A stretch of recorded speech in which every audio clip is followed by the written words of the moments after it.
done for us in the second half. Displayed full credit to Partizan going down to 10 men for as long as they did. And they kept throwing everything at us as well. We missed a few big chances which might have made it a different night, but all in all, fantastic effort, a brilliant atmosphere for the players to play in. They'll learn a lot from that as well. The noise, the intimidation in the stadium, I think is something that the players should thrive off, and I thought we certainly started the game in a good way, and also the decisions in the game had an effect on it, but delighted with the result, but it is only half time in the tie. You knew what the atmosphere was going to be like. What was the message to the players before kick-off? To try and prepare them as best you can, knowing that it was going to be loud, intimidating atmosphere. I thought the fans were incredible with the noise they made from 90 minutes before the game to right to the very end. When they went behind, the fans were still singing. And added to that, the 350 Hibs supporters that have travelled all the way over were doing exactly the same. So it made for a fantastic atmosphere, a proper European tie that the players can take a lot of confidence from. We're delighted to be going home in such a strong position, but it is only half time, as I keep saying.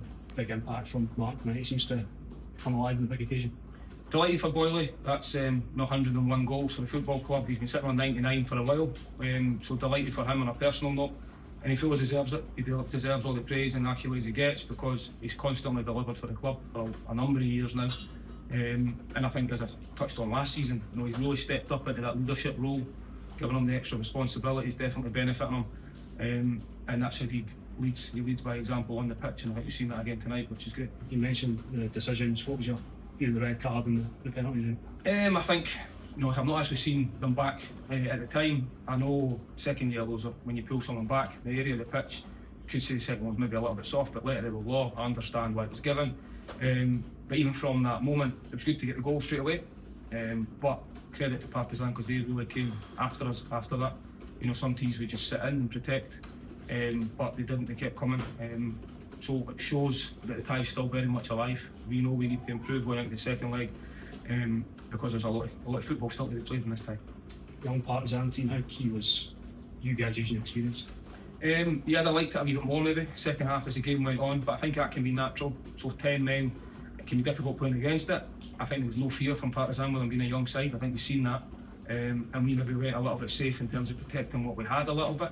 But as I just said, 2-0 away from home, everything we set out to do before the game, I'm delighted with that. And then the attention quickly changes towards Kilmarnock on Sunday, which is all about rest and recovery before that game. Marvin didn't travel tonight. Give us a wee update on him. Yeah, Marv's showed a bit of interest from other clubs, and he's just stayed behind to explore a little bit of that. But at this moment in time, he's still contracted with the football club, and we'll just see how that one progresses in the next few days. Got a quick turnaround. You need to maybe make some changes for Kilmarnock on Sunday? It's too early to say right now, because of the time and the minutes in the legs. That's a similar side they played at the weekend, only really one change. So we need to see how quickly everybody recovers, where we're at with that, but we'll do everything we possibly can to turn it around. The benefit of it, when you've had a positive result, your legs definitely feel a little bit better, and the boys are ready for this. They've been preparing for it in pre-season, knowing that this challenge was coming with the fixture congestion, but they should be looking forward to it and relishing. The biggest signings for Hanley going to be for? I think it's going to be huge, on and off the pitch. I spoke a lot last season about characters in the dressing room and bringing the right type of people to the club, and Grant definitely ticks that box. When you think we lost Dwight Gale last season, we had Dwight Gale, Junior Hoylett, that were two proper leaders on and off the pitch, proper role models that have played at a very high level, and Grant's certainly that. So he's, his experience, the level he's played at and still operating at, especially last season, and the ambition to keep playing international and try to push into continuing doing his international career. So, he's at the stage of the career where, he's a real strong addition to the group.